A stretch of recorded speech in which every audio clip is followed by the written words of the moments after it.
people really talking about the COD campaign? The only COD campaign I care about is deep sea fish. So I was originally going to record this video back when it was a more timely and relevant topic, but then I got horribly ill, and you could probably still hear some of the after effects of that, and don't be surprised if there's a bunch of jump cuts in this video because I have to stop to hack a few lungs out. So needless to say, I was busy, in bed, in the fetal position, waiting for the sweet embrace of death, or moderate recovery, whichever came first. So here we are now. Let's do this. In recent years, I've made it a point to give as little of a shit as possible about the Game Awards because they're meaningless, barely even awards. I mean, do people really care about the Jeff Keighley-sponsored Dorito Do the Do Celebrity and Shame show? Apparently they do. I must be in the minority because people watch this shit eagerly every year and just enjoy as a train wreck of memes unfolds before them. Like, last year had that weird Bill Clinton thing, and I'm sure old Jeff wanted that kid assassinated. But this year, the major meme of choice has been the wrap it up on the teleprompter. Which is hilarious, by the way. Eiji Aonuma. Bro has been working on mainline Zelda titles in a prominent role like director or producer since Ocarina. You're gonna tell that guy to wrap it up? Get fucked, Jeff, you lump of dough. If Eiji Aonuma wants to talk for the entire allotment of time your show has, you give it to him. As hypocritical as this award ceremony is for claiming to give even the slightest shit about game development while paying no lip service to how terrible the ecosystem is right now for developers and furthering a narrative that crunch-ridden garbage is what's deserving of award in the first place, it seems it gets to carry on unmolested. People just can't help but go up in arms if their favorite products aren't recognized in the way that they want them to, as if that validation mattered in the slightest. Like, are people really upset that Insomniac's Spider-Man 2 didn't win anything at this year's awards? I mean, give me a fucking break. The game came out at the end of October. It's an immensely popular sequel to an immensely popular game. It had an immensely popular spin-off with Miles Morales. Did you not buy the game when it came out? And if you didn't, was a Game of the Year award or similar type of award going to be the push you needed to do so? I mean, let's think critically for just 1 second. What do you think is going to be the push people need to buy the Spider-Man game? A useless trophy that'll be irrelevant by the time this video goes live? Or Spider-Man. Bunch of fucking... So with great talking points such as that, why is it that we're talking about Call of Duty? Well, Christopher Judge, the voice actor, please bear that in mind. Christopher Judge is not a game developer or producer or anything like that. He is a voice actor, and I do not say that as a means to disparage him. He is clearly a video game enjoyer, thus his opinions on video games are absolutely relevant and valid.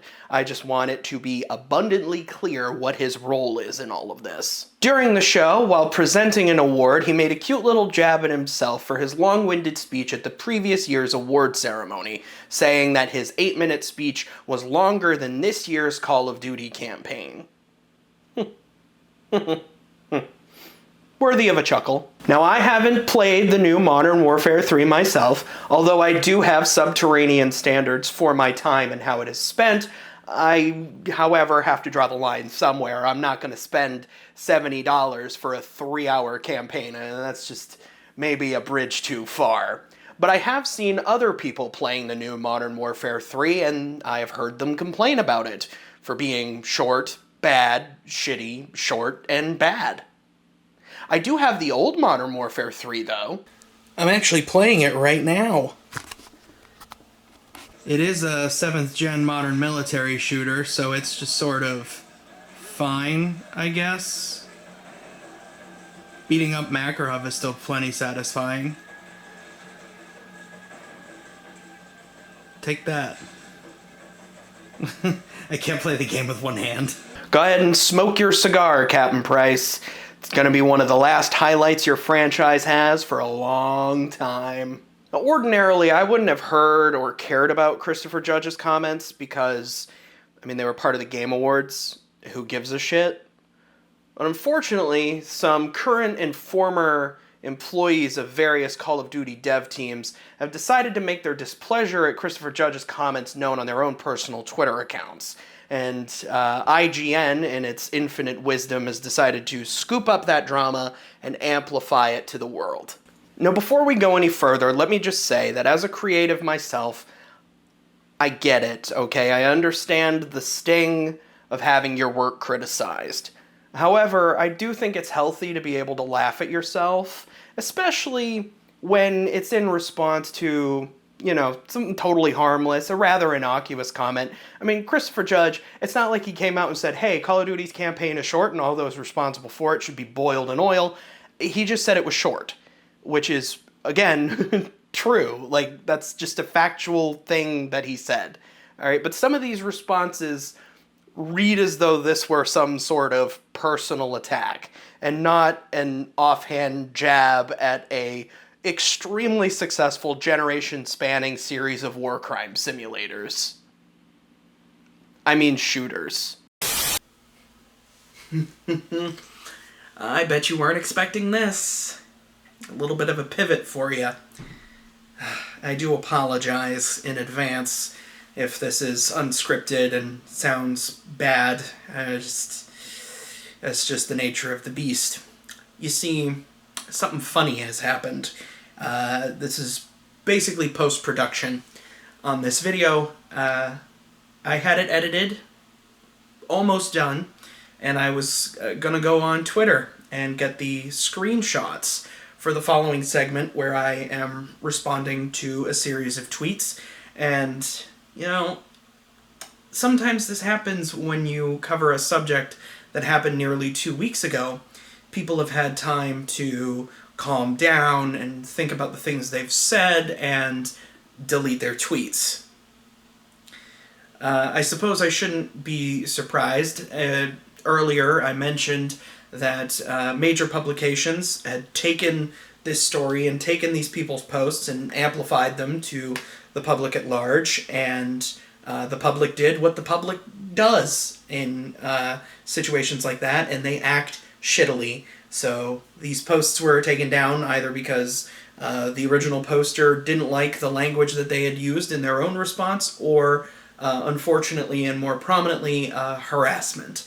So the people deleted their posts, and I don't blame them one bit, but seeing, their tweets unavailable, and the reason why I started to think to myself, am I a part of that in doing this?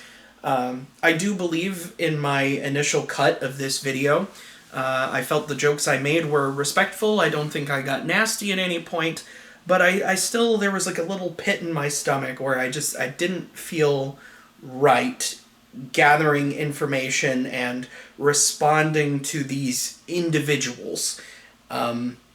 It just, part of it felt wrong. I felt like because they had already deleted their posts almost 2 weeks ago, am I, piling on after these people have already moved on? Like, what good am I doing adding to a conversation in this way, in this forum? So then I started to think, well, should I scrap the video entirely? And obviously I didn't do that. You're watching it right now.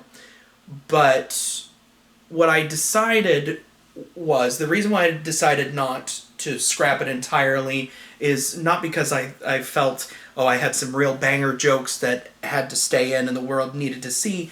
No, I think that even though the individual people deleted their posts because, even if it was due to harassment, they didn't like the things that they had said, or they had felt like they were, responding hastily or not without a lot of thought, I think there are still some nuggets of information in the things they said that I feel are worthy of discussion still, because I feel they are representative of how a lot of the gaming public discusses video games. I think there is a conversation to be had about how people use sales metrics as an indicator of quality, where comparing two franchises saying one is better than the other because one sells more than the other, whether that be on a whole bunch of consoles or just being on a single group. I think that's an interesting conversation to have about why people will immediately go to that as a response, or when you're defending a series that you like, or attacking another. I think there's also a conversation that can be had about how people view going to a game over time versus one time as an indicator of quality, like whether or not a game has replay value and how that factors into your assessment of it. Like if you can go to a game many days in a row, or if you have one experience one time, you play it and then you move on to the next thing. I think there's an interesting case-by-case basis conversation to be had there about when you compare two different series.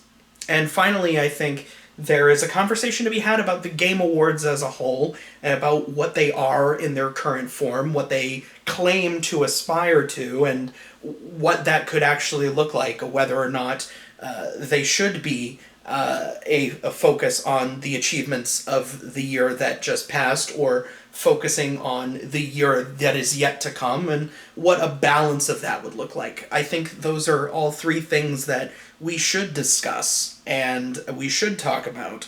And I think what this situation has told me is that there is an even wider conversation to be had about how we as a community discuss these things in the first place, especially when it comes to being critical of a game franchise or of a company. And I think it's important that we do have critical conversations where we can discuss these various things, and that even if it is strong, we should still be strong about it, because these are corporations and these are franchises. They're unthinking, they're not people. We should be able to strongly critique them, but we should be able to do that without bringing down or besmirching the individual. And I think that is a major thing that took place with this particular situation, where an individual made a comment and a bunch of other individuals hastily responded to that in defense of a large monolithic corporation, when the individuals and the first individual are on the same side and should be able to discuss these things about the monolithic corporation without it just turning into, infighting between the individuals. So that's why I decided that I wasn't going to go about things the way I had initially done, because I feel like even if I was respectful and tactful, whatever you want to say, in the jokes I initially wrote, I still feel like it would be hypocritical of me to have this belief in how we should converse about these different topics, and then just completely ignore that by responding poorly to innocuous comments when I'm criticizing people for responding poorly to innocuous comments. So that is why I've made the decision to pivot to what you see now. If that means that I have left banger jokes on the table as a result, so be it. And if you think that I have made a worse video as a result, so be that as well. Ultimately, this is my YouTube channel, and I want to make content where I feel good about the end product, and ultimately that is what I have chosen to do, and hopefully I have succeeded in that. And if I haven't, I am sure plenty of people will let me know.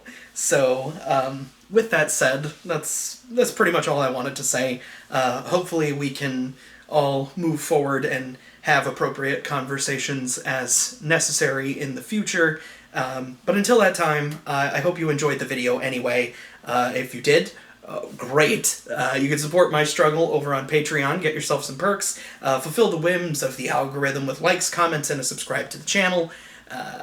I would appreciate it, and you. Support me if you can, love me if you must. Have a great rest of your day.